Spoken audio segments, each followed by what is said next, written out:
न मे पार्थास्ति कर्तव्यम् त्रिषु लोकेषु किंचन नानवाप्तमवाप्तव्यम् वर्त एव च कर्मणि।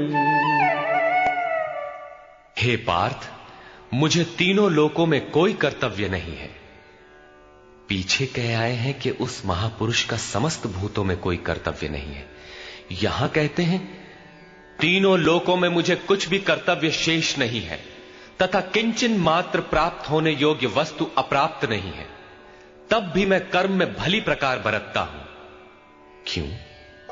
यदि ह्यहं न वर्तेयं जातु कर्मण्यतन्द्रितः मम वर्त्मानुवर्तन्ते मनुष्याः पार्थ सर्वशः।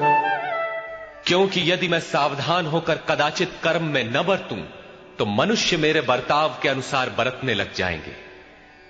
तो क्या आपका अनुकरण भी बुरा है? श्री कृष्ण कहते हैं हां।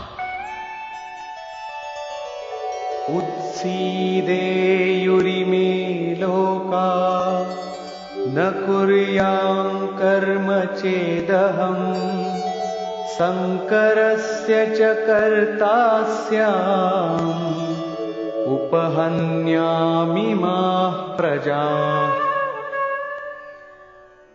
यदि मैं सावधान होकर कर्म न करूं तो ये सब लोग भ्रष्ट हो जाएं और मैं शंकरस्य वर्ण संकर का करने वाला हूं तथा इन सारी प्रजा का हनन करने वाला, मारने वाला बनूं। स्वरूप में स्थित महापुरुष सतर्क रहकर यदि आराधना क्रम में न लगे रहें तो समाज उनकी नकल करके भ्रष्ट हो जाएगा। महापुरुष ने तो आराधना पूर्ण करके परम नैष्कर्म्य की स्थिति को पाया है।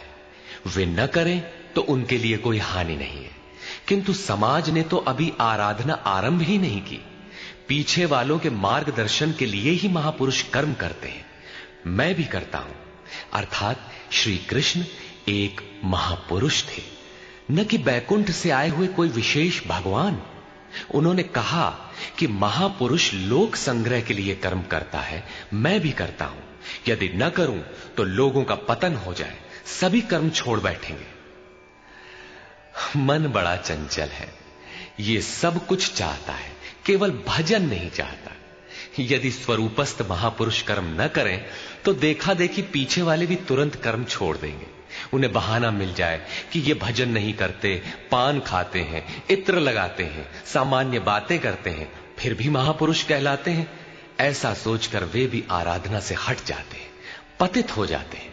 श्री कृष्ण कहते हैं कि यदि मैं कर्म न करूं तो सब भ्रष्ट हो जाए और मैं वर्ण संकर का कर्ता बनूं। स्त्रियों के दूषित होने से वर्ण संकर तो देखा सुना जाता है। अर्जुन भी इसी के भय से विकल था कि स्त्रियां दूषित होंगी तो वर्ण संकर पैदा होंगे। किंतु श्री कृष्ण कहते हैं यदि मैं सावधान होकर आराधना में लगा न रहूं तो वर्ण संकर का कर्ता हूं। वस्तुतः आत्मा का शुद्ध वर्ण है परमात्मा। अपने शाश्वत स्वरूप के पथ से भटक जाना वर्ण संकरता है। यदि स्वरूपस्थ महापुरुष क्रिया में नहीं बरतता तो लोग उनके अनुकरण में क्रिया रहित हो जाएंगे, आत्मपथ से भटक जाएंगे, वर्ण संकर हो जाएंगे, वे प्रकृति में खो जाएंगे। स्त्रियों का सतीत्व एवं नस्ल की शुद्धता एक सामाजिक व्यवस्था है, अधिकारों का प्रश्न है। समाज के लिए उसकी उपयोगिता भी है, किंतु माता पिता की भूलों का संतान की साधना पर कोई प्रभाव नहीं पड़ता। आपन करनी पार उतरनी। हनुमान, व्यास, वशिष्ठ, नारद, शुकदेव, कबीर, ईसा इत्यादि अच्छे महापुरुष हुए, जबकि सामाजिक कुलीनता से इनका संपर्क नहीं है।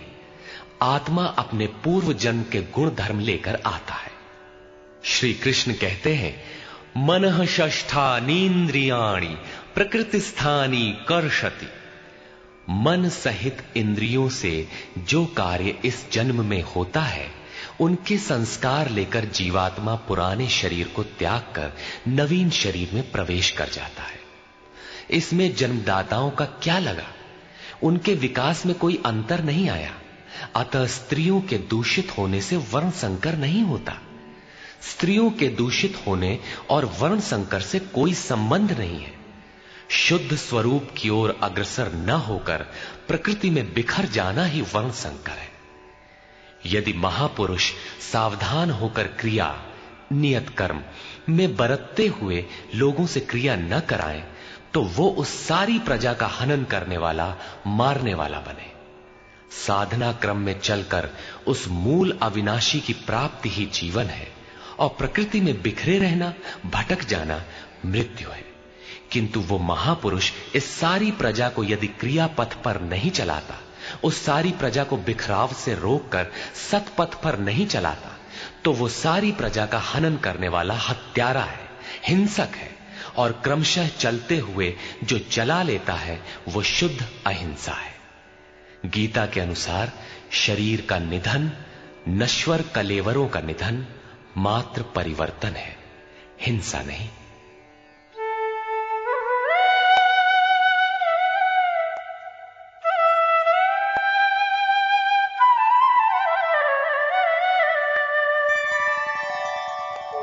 सक्ताः कर्मण्य विद्वांसो यथा कुर्वन्ति भारत कुर्याद् विद्वांस्तथा सक्तः चिकीर्षुर्लोक संग्रहम्।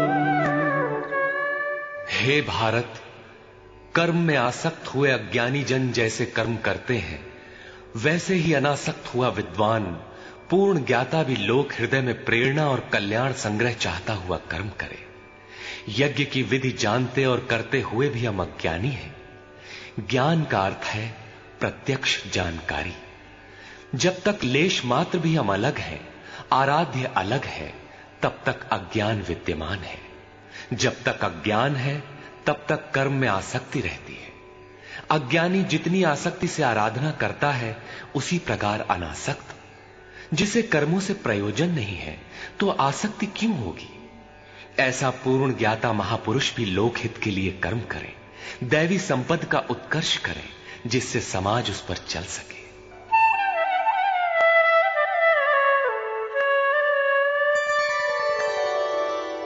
न बुद्धिभेदं जनयेद् अज्ञानां कर्म संगिनां जोषयेत् सर्वकर्माणि विद्वान् युक्तः समाचरन्।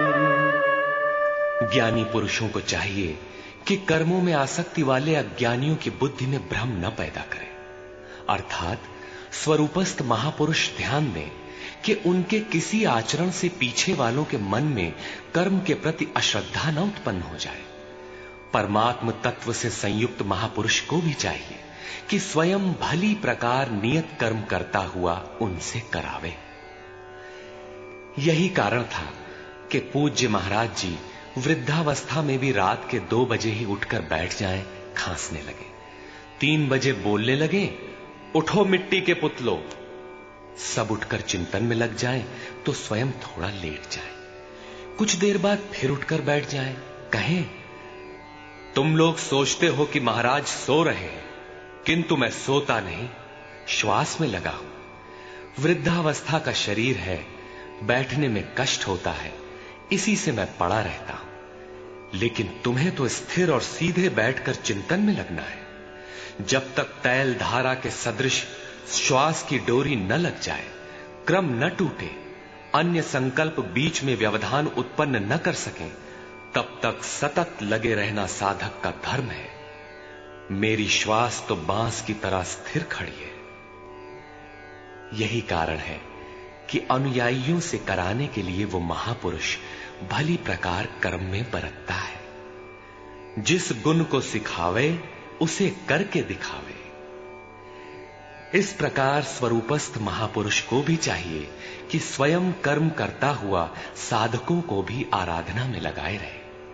साधक भी श्रद्धापूर्वक आराधना में लगे, किंतु चाहे ज्ञान योगी हो अथवा समर्पण भाव वाला निष्काम कर्म योगी हो, साधक में साधना का अहंकार नहीं आना चाहिए। कर्म किसके द्वारा होते हैं, उसके होने में कौन कारण है, इस पर श्री कृष्ण प्रकाश डालते हैं।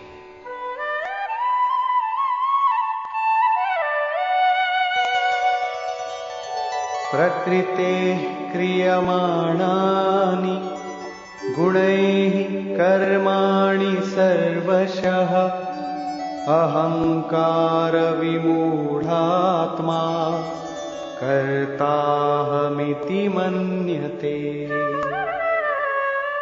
आरंभ से पूर्ति पर्यंत संपूर्ण कर्म प्रकृति के गुणों द्वारा किए जाते हैं। फिर भी अहंकार से विशेष मूढ़ पुरुष मैं करता हूं ऐसा मान लेता है। ये कैसे माना जाए कि आराधना प्रकृति के गुणों द्वारा होती है? ऐसा किसने देखा? इस पर कहते हैं, तत्त्ववित्तु महाबाहो गुणकर्म विभागयोः गुणागुणेषु वर्तन्ते इति मत्वा न सज्जते। हे महाबाहु, गुण और कर्म के विभाग को तत्वविद परम तत्व परमात्मा की जानकारी वाले महापुरुषों ने देखा और संपूर्ण गुण गुणों में बरत रहे हैं। ऐसा मानकर वे गुण और कर्मों के कर्तापन में आसक्त नहीं होते। यहां तत्व का अर्थ परम तत्व परमात्मा है, न कि 5 या 25 तत्व जैसा कि लोग गणना करते हैं। योगेश्वर श्री कृष्ण के शब्दों में तत्व एकमात्र परमात्मा है, अन्य कोई तत्व है ही नहीं। गुणों को पार करके परम तत्व परमात्मा में स्थित महापुरुष गुण के अनुसार कर्मों का विभाजन देख पाते हैं। तामसी गुण रहेगा तो उसका कार्य होगा आलस्य, निद्रा, प्रमाद, कर्म में प्रवृत्त न होने का स्वभाव। राजसी गुण रहेंगे तो आराधना में पीछे न हटने का स्वभाव, शौर्य, स्वामी भाव से कर्म होगा। और सात्विक गुण कार्यरत होने पर ध्यान, समाधि, अनुभवी उपलब्धि, धारावाहिक चिंतन, सरलता स्वभाव में होगी। गुण परिवर्तनशील है। प्रत्यक्षदर्शी ज्ञानी ही देख पाता है कि गुणों के अनुरूप कर्मों का उत्कर्ष अपकर्ष होता है। गुण अपना कार्य करा लेते हैं, अर्थात गुण गुणों में बरतते हैं। ऐसा समझकर वो प्रत्यक्ष दृष्टा कर्म में आसक्त नहीं होता। किंतु जिसने गुणों का पार नहीं पाया, जो अभी रास्ते में है, उन्हें तो कर्म में आसक्त रहना है। इसलिए प्रकृतेर्गुण सम्मूढ़ाः सज्जन्ते गुणकर्मसु तान् कृत्स्नविदो मन्दान् कृत्स्नविन्न विचालयेत्। प्रकृति के गुणों से मोहित हुए पुरुष गुण और कर्मों में क्रमशः निर्मल गुणों की ओर उन्नति देखकर उनमें आसक्त होते हैं। उन अच्छी प्रकार न समझने वाले मंदान शिथिल प्रयत्न वालों को अच्छी प्रकार जानने वाला ज्ञानी चलायमान न करे। उन्हें हतोत्साहित न करे, बल्कि प्रोत्साहन दे, क्योंकि कर्म करके ही उन्हें परम नैष्कर्म्य की स्थिति पाना है। अपनी शक्ति और स्थिति का आकलन करके कर्म में प्रवृत्त होने वाले ज्ञान मार्गी साधकों को चाहिए कि कर्म को गुणों की देन माने, अपने को कर्ता मानकर अहंकारी न बन जाए। निर्मल गुणों को प्राप्त होने पर भी उनमें आसक्त न हो। किंतु निष्काम कर्मयोगी को कर्म और गुणों के विश्लेषण में समय देने की कोई आवश्यकता नहीं है। उसे तो बस समर्पण के साथ कर्म करते जाना है। कौन गुण आ जा रहा है, ये देखना इष्ट की जिम्मेदारी हो जाती है। गुणों का परिवर्तन और क्रम क्रम से उत्थान वो इष्ट की ही देन मानता है और कर्म होने को भी उन्हीं की देन मानता है। अतः कर्तापन का अहंकार या गुणों में आसक्ति होने की समस्या उसके लिए नहीं रहती, जबकि अनवरत लगा रहता है। इसी पर और साथ ही युद्ध का स्वरूप बताते हुए श्री कृष्ण कहते हैं,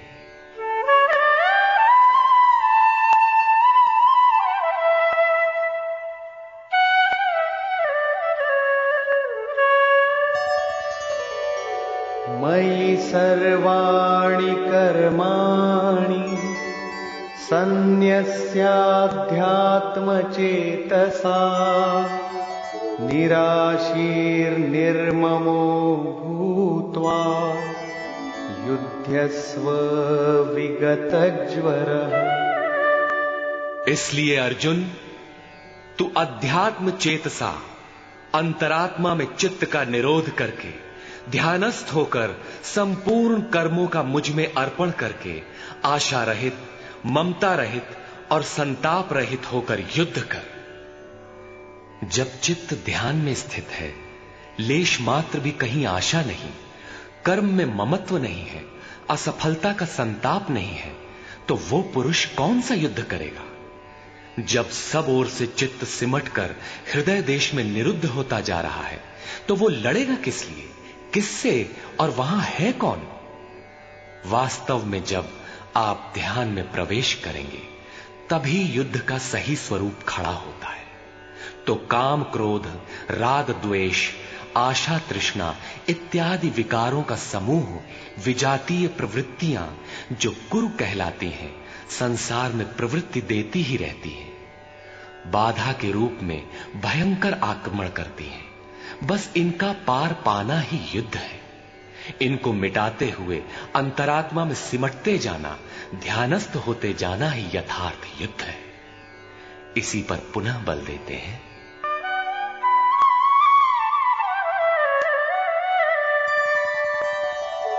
ये मे मतमिदं नित्यम् अनुतिष्ठन्ति मानवाः श्रद्धावन्तो न सूयन्तो मुच्यन्ते तेऽपि कर्मभिः। अर्जुन, जो कोई मनुष्य दोष दृष्टि से रहित होकर श्रद्धा भाव समर्पण से संयुक्त हुआ, सदा मेरे इस मत के अनुसार बरतते हैं कि युद्ध कर, वे पुरुष भी संपूर्ण कर्मों से छूट जाते हैं। योगेश्वर का यह आश्वासन किसी हिंदू, मुसलमान या ईसाई के लिए नहीं, अपितु मानव मात्र के लिए है। उनका मत है कि युद्ध कर। इससे ऐसा प्रतीत होता है कि ये उपदेश युद्ध वालों के लिए था। अर्जुन के समक्ष तो सौभाग्य से विश्व युद्ध की संरचना थी। आपके सामने तो कोई युद्ध नहीं है। आप गीता के पीछे क्यों पड़े हैं? क्योंकि कर्मों से छूटने का उपाय तो युद्ध करने वालों के लिए है, किंतु ऐसा कुछ नहीं है। वस्तुतः ये अंतर्देश की लड़ाई है। क्षेत्र और क्षेत्रज्ञ का, विद्या और अविद्या का, धर्म क्षेत्र और कुरुक्षेत्र का संघर्ष है। आप ज्यों-ज्यों ध्यान में चित्त का निरोध करेंगे, विजातीय प्रवृत्ति बाधा के रूप में प्रत्यक्ष होती है, भयंकर आक्रमण करती है। उसका शमन करते हुए चित्त का निरोध करते जाना ही युद्ध है। जो दोष दृष्टि से रहित होकर श्रद्धा के साथ इस युद्ध में लगता है, वो कर्मों के बंधन से, आवागमन से भली प्रकार छुटकारा पा जाता है। जो इस युद्ध में प्रवृत्त नहीं होता, उसकी क्या गति होती है? इस पर कहते हैं,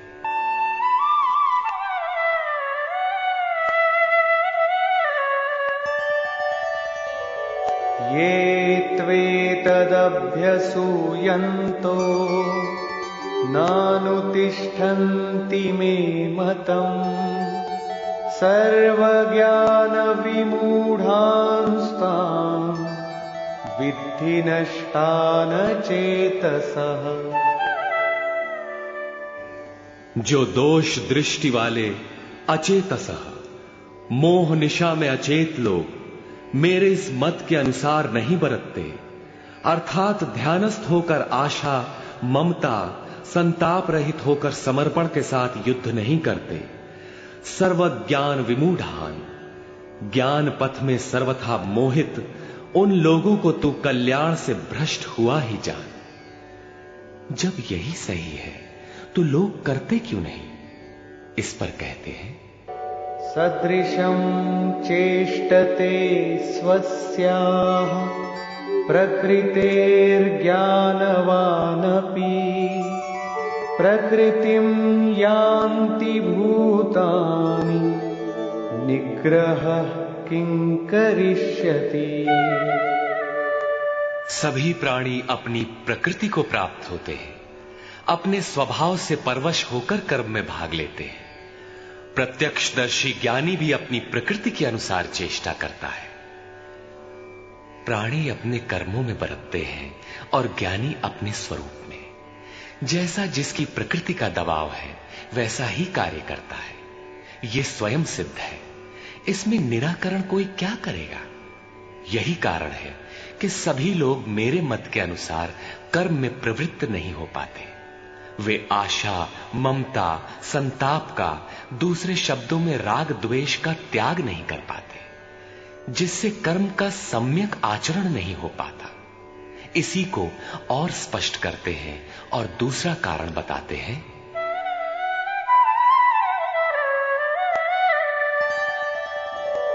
इंद्रियस्येन्द्रियस्यार्थे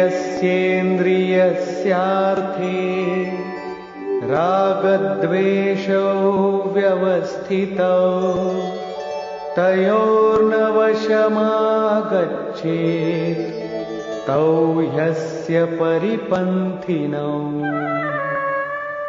इंद्रिय और इंद्रियों के भोगों में राग और द्वेष स्थित हैं। इन दोनों के वश में नहीं होना चाहिए, क्योंकि इस कल्याण मार्ग में कर्मों से छूट जाने वाली प्रणाली में ये राग और द्वेष दुर्धर्ष शत्रु हैं, आराधना का अपहरण कर ले जाते हैं। जब शत्रु भीतर है तो बाहर कोई किसी से क्यों लड़ेगा। शत्रु तो इंद्रिय और भोगों के संसर्ग में है, अंतःकरण में है।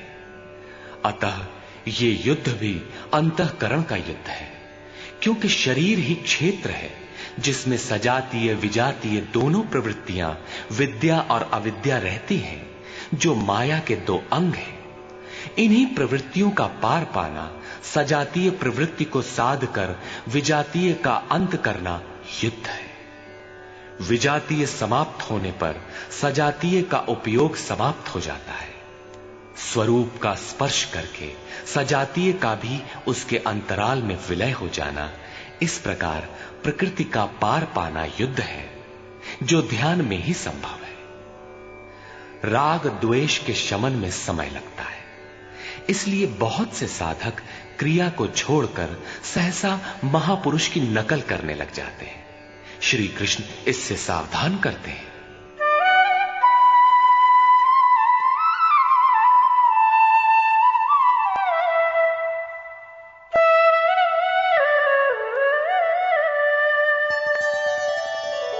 श्रेयान् स्वधर्मो विगुणः परधर्मात् स्वनुष्ठिता स्वधर्मे निधनं श्रेयः परधर्मो भयावहः। अच्छी प्रकार आचरण किए हुए दूसरे के धर्म से गुण रहित भी अपना धर्म अधिक उत्तम है। स्वभाव से उत्पन्न कर्म में प्रवृत्त होने की क्षमता स्वधर्म है, अतः स्वधर्माचरण में मरना भी परम कल्याणकारक है। अपनी क्षमता के अनुसार कर्म में प्रवृत्त होने से साधक एक न एक दिन पार पा जाता है। जहां से साधन छूटेगा, शरीर मिलने पर वहीं से पुनः प्रारंभ होगा। आत्मा तो मरता नहीं। शरीर अर्थात वस्त्र बदलने से आपके बुद्धि विचार बदल तो नहीं जाते। आगे वालों की तरह स्वांग बनाने से साधक भय को प्राप्त होगा। भय प्रकृति में होता है, परमात्मा में नहीं। प्रकृति का आवरण और घना हो उठेगा। स्वधर्म क्या है? अध्याय 2 में श्री कृष्ण ने स्वधर्म का नाम लिया था कि स्वधर्म को भी देखकर तू युद्ध करने योग्य है। क्षत्रिय के लिए इससे बढ़कर कल्याणकारी मार्ग नहीं है। स्वधर्म में अर्जुन क्षत्रिय पाया जाता है। संकेत किया कि अर्जुन, जो ब्राह्मण है, वेदों का उपदेश उनके लिए क्षुद्र जलाशय के तुल्य है। तू वेदों से ऊपर उठ और ब्राह्मण बन, अर्थात स्वधर्म में परिवर्तन संभव है। वहां पुनः कहा कि राग द्वेष के वश में न हो, इन्हें काट, स्वधर्म श्रेयस्कर है। इनका यह आशय नहीं है कि अर्जुन किसी ब्राह्मण की नकल करके उस जैसी वेशभूषा बना ले। एक ही कर्म पथ को महापुरुष ने 4 श्रेणियों में बांट दिया: निकृष्ट, मध्यम, उत्तम, अति उत्तम। इन श्रेणी के साधकों को क्रमशः शूद्र, वैश्य, क्षत्रिय और ब्राह्मण की संज्ञा दी। शूद्र वाली क्षमता से कर्म का आरंभ होता है और साधना क्रम में वही साधक ब्राह्मण बन सकता है। इससे भी आगे जब वो परमात्मा में प्रवेश पा जाता है तो न ब्राह्मणो न क्षत्रियः न वैश्यो न शूद्रः चिदानंद रूपः शिवः केवलोहम्, वो वर्णों से ऊपर हो जाता है। यही श्री कृष्ण भी कहते हैं कि चातुर्वर्ण्यम मया सृष्टम, 4 वर्णों की रचना मैंने की। तो क्या जन्म के आधार पर मनुष्यों को बांटा? नहीं, गुण कर्म विभागशः, गुणों के आधार पर कर्म बांटा गया। कौन सा कर्म? क्या सांसारिक कर्म? श्री कृष्ण कहते हैं नहीं, नियत कर्म। नियत कर्म क्या है?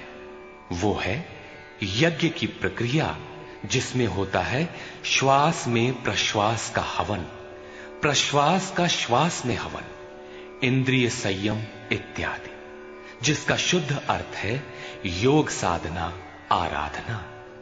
इस आराधना कर्म को ही 4 श्रेणियों में बांटा गया। जैसी क्षमता वाला पुरुष हो उसे उसी श्रेणी से प्रारंभ करना चाहिए। यही सबका अपना अपना स्वधर्म है। यदि वो आगे वालों की नकल करेगा तो भय को प्राप्त होगा। सर्वथा नष्ट तो नहीं होगा, क्योंकि इसमें बीज का नाश तो नहीं होता। हां, वो प्रकृति के दबाव से भयाक्रांत, दीनहीन अवश्य हो जाएगा। शिशु कक्षा का विद्यार्थी स्नातक कक्षा में बैठने लगे तो स्नातक क्या बनेगा? वो प्रारंभिक वर्णमाला से भी वंचित रह जाएगा। अर्जुन प्रश्न रखता है कि मनुष्य स्वधर्म का आचरण क्यों नहीं कर पाता? अर्जुन उवाच,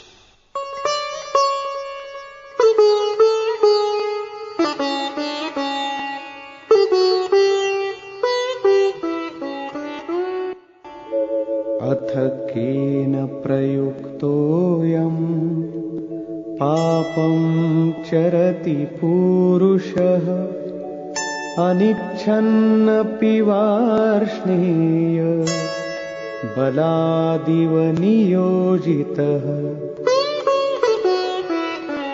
हे कृष्ण, फिर ये पुरुष बरबस घसीट कर लगाए हुए के सदृश न चाहता हुआ भी किसकी प्रेरणा से पाप का आचरण करता है? आपके मत के अनुसार क्यों नहीं चल पाता?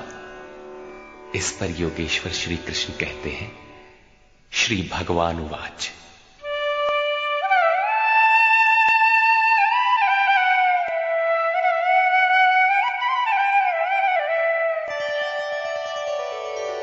काम एष क्रोध एष रजो गुण समुद्भवः महाशनो महापाप्मा विद्येनमिह वैरिणम्।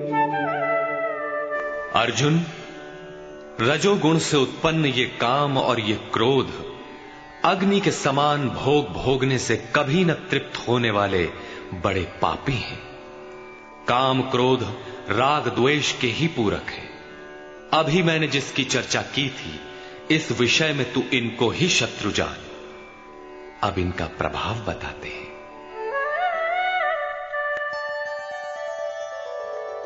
धूमेनाव्रियते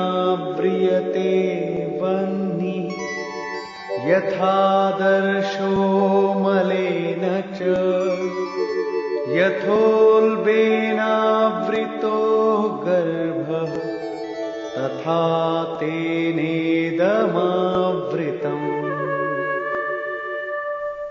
जैसे धुएं से अग्नि और मल से दर्पण ढक जाता है, जैसे जेर से गर्भ ढका हुआ है, ठीक वैसे ही काम क्रोधादि विकारों से यह ज्ञान ढका हुआ है। भीगी लकड़ी जलाने पर धुआं ही धुआं होता है। अग्नि रहकर भी लपट का रूप नहीं ले पाता। मल से ढके दर्पण पर जिस प्रकार प्रतिबिंब स्पष्ट नहीं होता, झिल्ली के कारण जिस प्रकार गर्भ ढका रहता है, वैसे ही इन विकारों के रहते परमात्मा का प्रत्यक्ष ज्ञान नहीं होता।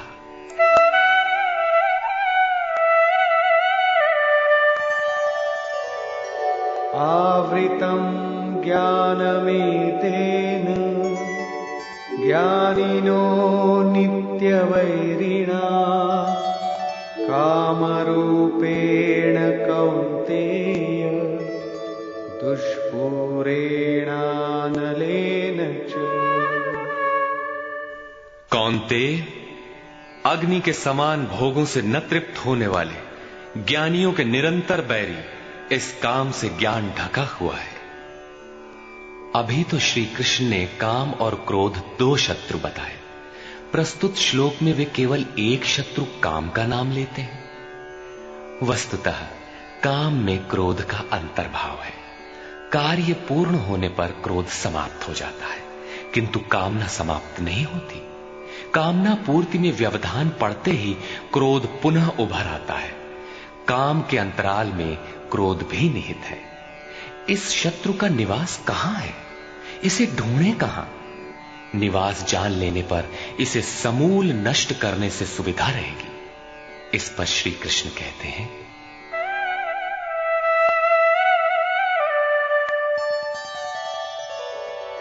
इंद्रियाणि मनो बुद्धि अस्याधिष्ठानमुच्यते एतैर्विमोहयत्येष ज्ञानमावृत्य देहिनम्।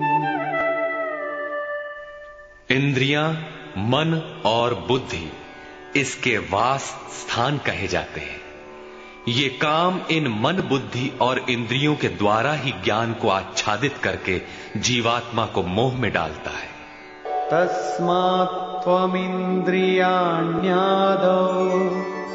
नियम्य भरतर्षभ पाप्मानं प्रजह्येनं ज्ञान विज्ञाननाशनम्।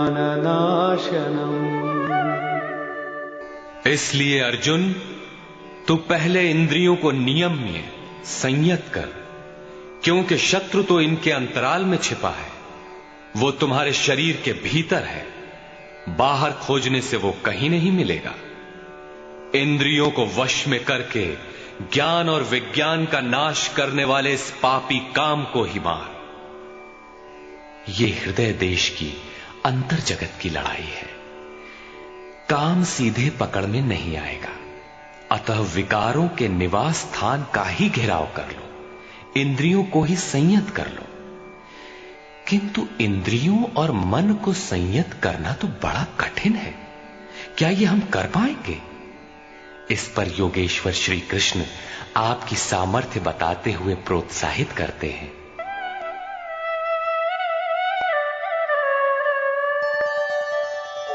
इंद्रियाणि पराण्याहुः इंद्रियेभ्यः परं मनः मनसस्तु परा बुद्धिः यो बुद्धेः परतस्तु सः। अर्जुन, इस शरीर से तू इंद्रियों को परे अर्थात सूक्ष्म और बलवान जान। इंद्रियों से परे मन है, ये उनसे भी बलवान है। मन से परे बुद्धि है, और जो बुद्धि से भी अत्यंत परे है वो तुम्हारा आत्मा है, वही हो तुम। इसलिए इंद्रियों, मन और बुद्धि का निरोध करने में तुम सक्षम हो।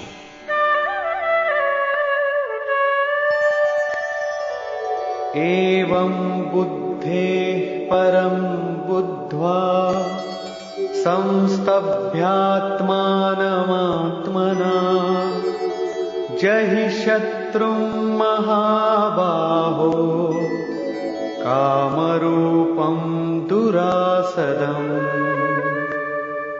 इस प्रकार बुद्धि से परे अर्थात सूक्ष्म और बलवान अपने आत्मा को जानकर, आत्म बल को समझकर, बुद्धि के द्वारा अपने मन को वश में करके अर्जुन इस काम रूपी दुर्जय शत्रु को मार।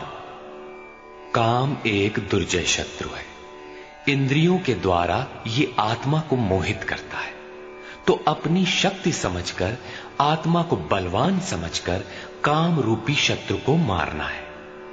कहने की आवश्यकता नहीं है कि ये शत्रु आंतरिक है और युद्ध भी अंतर्देश का ही है। निष्कर्ष, इस अध्याय में उन्होंने कर्म को परिभाषित किया कि यज्ञ की प्रक्रिया ही कर्म है। सिद्ध है कि यज्ञ कोई निर्धारित दिशा है। इसके अतिरिक्त जो कुछ भी किया जाता है वो इसी लोक का बंधन है। योगेश्वर श्री कृष्ण जिसे कहेंगे वो कर्म मोक्ष से शुभात, संसार बंधन से छुटकारा दिलाने वाला कर्म है। श्री कृष्ण ने यज्ञ की उत्पत्ति बताई, ये देता क्या है उसकी विशेषताओं का चित्रण किया, यज्ञ करने पर बल दिया।